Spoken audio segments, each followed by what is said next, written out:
Hi guys, welcome back again to my channel. How are you guys doing? I know you are doing absolutely fantastic.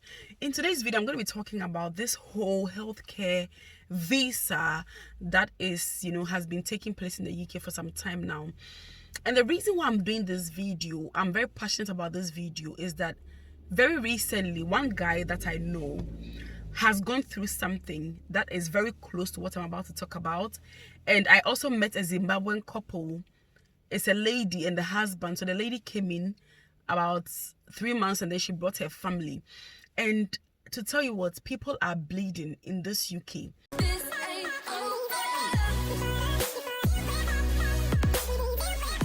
And I'm also doing this video because a lot of people are in my DM asking about domiciliary care, about coming into the UK.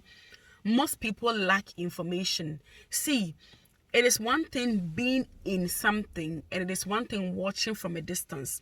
And that is why when somebody comes to you and you are fortunate for the person to tell you that, hey, this is it.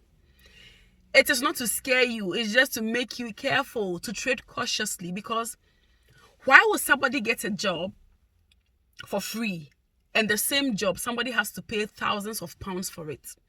Somebody has to sell their house, sell their car, sell everything, move and relocate to their family. I'm talking about deportation. Now UKVI, the UK is not joking. The system is already suffocated. People are trooping in, day out. And things are happening behind the scenes. And I heard something today that broke my heart.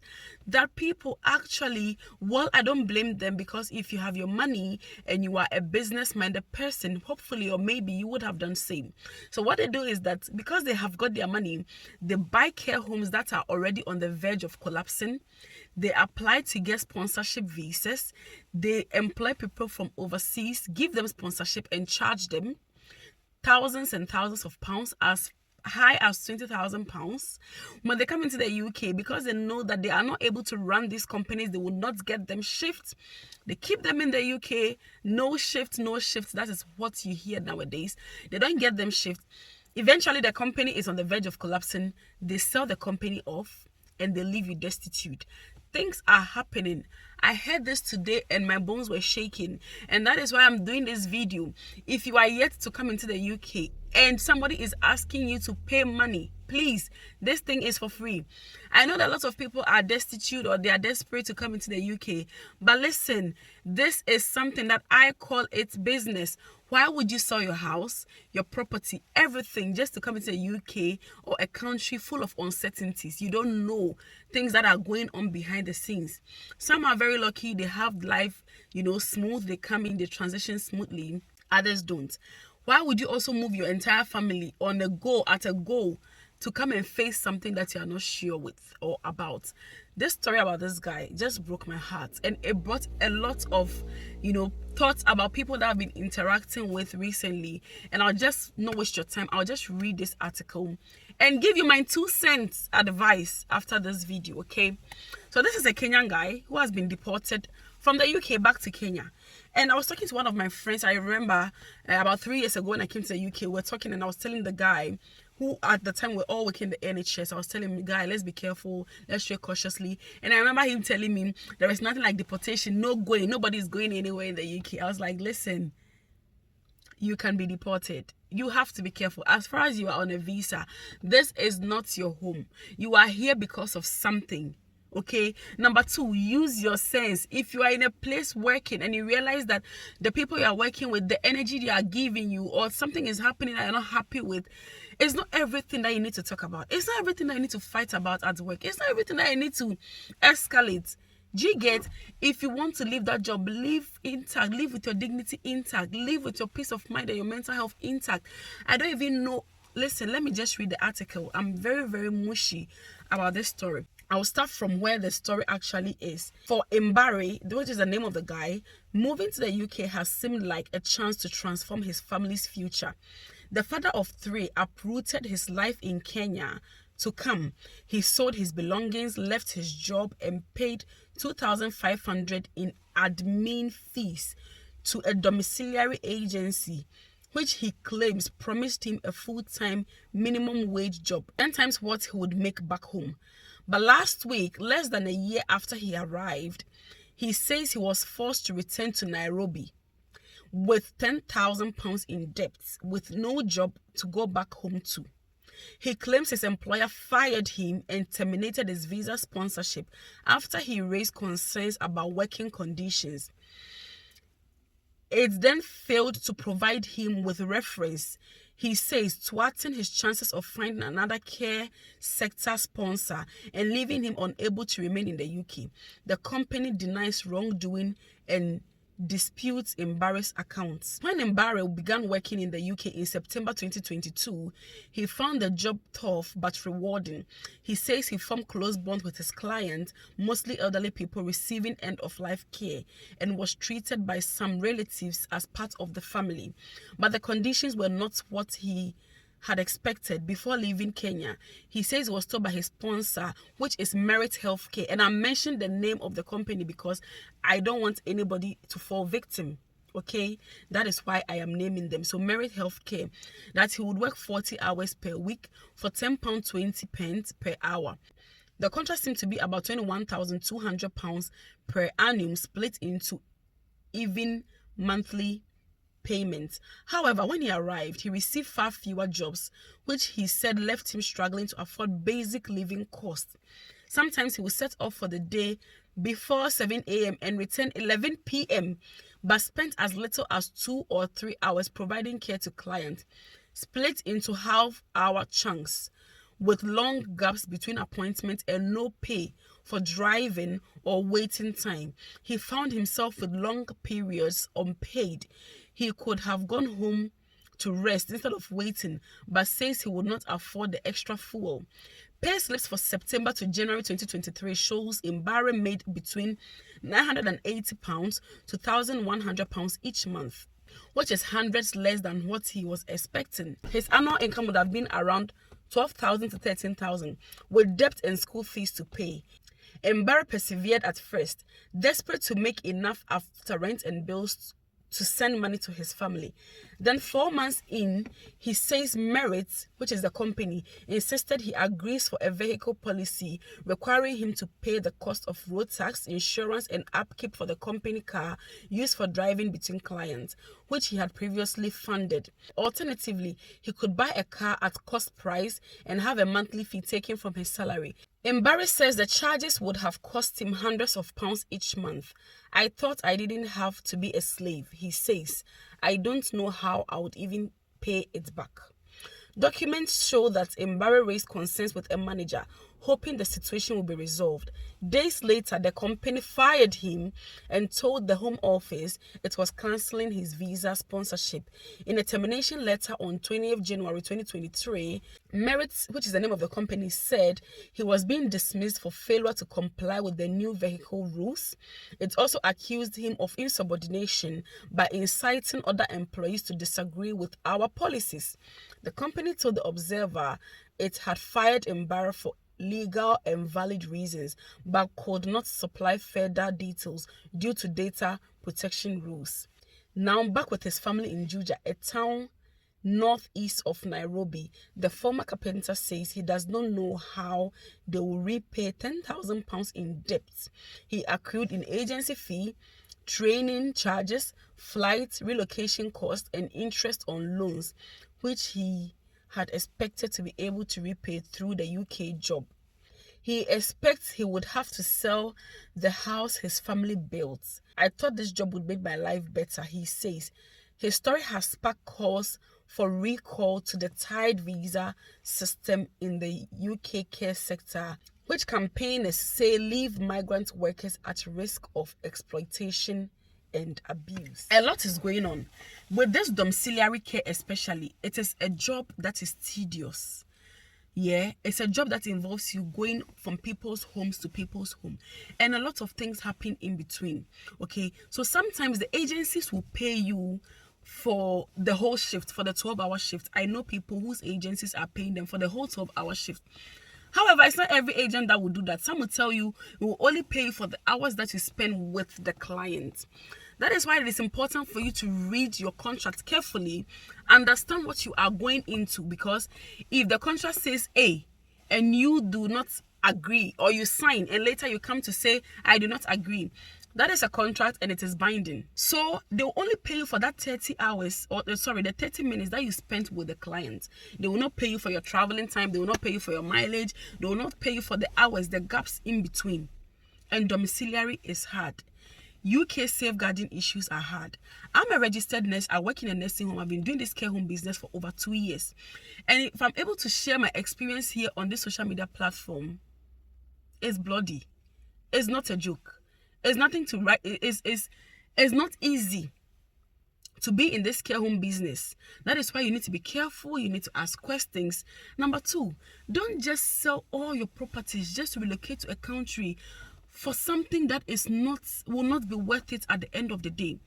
There are genuine companies that are offering sponsorship. Unfortunately now, because the system is becoming tough, if they advertise a job, they can advertise a job, 10,000s and thousands of people will apply. It is only one person they need. It is really hard. And unfortunately, some people have become selfish and self-centered, that they purchase these companies, they get sponsorship, they are granted to them, but they know that they don't have the jobs. They know that they don't have the hours for you, but they will still recruit you because of the interest that they are going to get, because of the money that they are charging you. They are charging you £20,000 to bring you to the UK as admin charge, as relocation cost, something that was meant to be for free from time immemorial. For somebody like me, I learned the hard way. My first job that brought me to the UK was the NHS. When I was leaving the NHS, I actually read the contract before, so I knew what I was going into. I had to pay thousands of pounds, but that wasn't a problem for me because I read. I wasn't bothered. But subsequently, it was an eye-opener for me. So anytime I was leaving that company, I made sure that I was reading to be careful that there was no repayment clause. Because whenever I want to, go away from that company, I can leave without having to pay any money's back. The next thing is, why would you go to a company, a foreign country you don't know, and you just take your whole family together with you at a go? I understand that it works perfectly for some people, but listen, I'm telling you, it's not easy with kids. Before I brought my kids, I thought I was working hard to give them a soft landing, and yes, I did, but it's still not easy. Even if you are maneuvering your way with your partner, having to work together. This Zimbabwe couple that I met, it's not easy for them. They have 4 children, the husband, the wife, and 4 kids. The wife has to go and work. She's not even getting enough hours. The husband has to go and work. He too has to, minimize his hours because of the children. They both have to make sacrifices here and there. At the end of the day, you don't make enough. The little that you make, it goes into rent, it goes into council tax, it goes into housing. But eventually, it is for the future of the children. You are doing it because you want to make the life of your children better. Why don't you rather leave them home? Come and hustle, come and test the waters. If you come alone, you will be able to save something substantially, even if it's as little as whatever. You can save something, then you can create, some avenue and space to bring your kids, your family, for the children to enjoy life. Children are not meant to suffer. Come and do your own suffering. Leave the children out of this. They didn't call you to this business. Come and hustle. You lay the good foundation. You bring your children. It is so sad now. People are being deported left, right, center. And that domiciliary care business is not a joke. People enjoy it because it gives them flexibility. They don't have any, nobody to report to directly. Nobody supervising them directly. So they are flexible. They can do their own business. They can go about even shopping in between looking after clients. So when they leave the first client home, they can go to the next client, and maybe they have 30 minutes in between. They can do some shopping or be on their phone or do something that makes them happy before they jump onto the next client. So for some people, it is a happy place for them. And I've seen lots of people going into healthcare because they need a sponsorship. They need to be in the UK. Yes, you need a sponsorship. You need to be in the UK. But after you've gotten the sponsorship, have some passion for the job. This is the life of people that we are talking about. And also, if your company has given you a policy or something that you think you cannot meet, approach it with wisdom. The Bible says that wisdom is the principal thing, and in all your gainings, get understanding. It's not everything we fight about. If I'm going to tell you stories and things that I have faced working in a care home, your jaw will drop. It's not everything you fight about. It's not everything you shout about. The company has given you a policy you think you cannot meet. Yeah, in the interim, you see that the energy there is negative, it's toxic. They want to put you in a situation where all your future and your toil and your sweat is going to go down the drain. Because once you've been deported, that is it. For 10 years, you can't come back into the United Kingdom. Your money is gone down the drain. If you sold your property to come to the UK, I'm sorry to disappoint you, but you've lost that money. It's gone and it's gone. If somebody has given you a policy document you think doesn't work for you, you want to speak to a lawyer, speak to a legal person. There is this company called Job Connections. They are very good at providing lawyers to help you. I've used them before. They helped me to transition from one job that I was doing to another job seamlessly. After that, I was able to maneuver and navigate my way. I didn't need anybody to, hold my hand to go through that process. But if you feel like you need to speak to people, speak to people. Don't just face deportation. Don't just stand there to be deported because A, B, C. And also sometimes when you are taking certain decisions, let it be for yourself alone. Don't incite anybody. Listen, in workplaces there are gossip. You will think that I am talking to this person because I feel I'm comfortable with this person. I can, talk to them. Don't trust people. You don't know who you are talking to. That person wants favor. So they go and say, oh, so and so is telling me that we should both leave the company. If you want to leave, leave alone. Go alone. You were employed alone. Why do you incite other people to join you? If the company has given you a policy, you feel like this thing is not going to work for me. It's wisdom. You have to leave the company. It's not going to work for you. You realize that if I talk, it's going to be a problem. It's not everything you talk about. You have to leave. Listen, sometimes leaving a job is the best thing that happened to you. Until you start certain jobs, you wouldn't know that, oh, this job that I was even scared to start is the best job for me. Sometimes you start a job, initially it is good. When you realize that the environment is changing, the atmosphere is changing, you have to change. Don't be afraid of change. This is the United Kingdom for you. Now, a lot of reforms are going to be made because of these things that are going on. The slavery, the bullying, the battering. A lot of things. People are bleeding. It's not everything that we can sit behind social media to discuss. Me, I only discuss it once it gets to the media. This one that I'm reading is in Guardian and Observer. It's already everywhere. Then I'll talk about it. But if it's something that I have seen personally, eyeball to eyeball, I personally witnessed it, I will not come and put it on social media. Unless maybe it's in my DM, you come in my DM and I'm advising you to say, hey, be careful with this, be careful with that. But please, let's be careful. The system is not smiling. And don't pay for COS to come into the UK. Come on, something that's supposed to be free. I'm currently on a 5-year visa sponsorship without paying a dime. I didn't pay anything. Nothing. £0. So it is doable. There are companies out there. You just need to be patient, be persistent, be patient. This thing is not easy. Even those in UK who are switching jobs, it's not easy for us. How much more somebody coming from overseas? I think a word to the wise is enough. I'm going to end this video here. Look out for my next video. I'm going to be sharing companies that are offering sponsorship and you can shoot your shot. People say it's difficult to get a job. It's always difficult to get a job. But getting or looking for a job is a full-time job on its own, as I always say to people. So be persistent, be prayerful, be consistent. And with God on your side, you will definitely get to the bottom of it. I wish you guys the very best in whatever you are doing in the UK. And please be careful. Let's look out for each other. Let's be mindful of our environment. If you see negative energy, avoid it at all costs.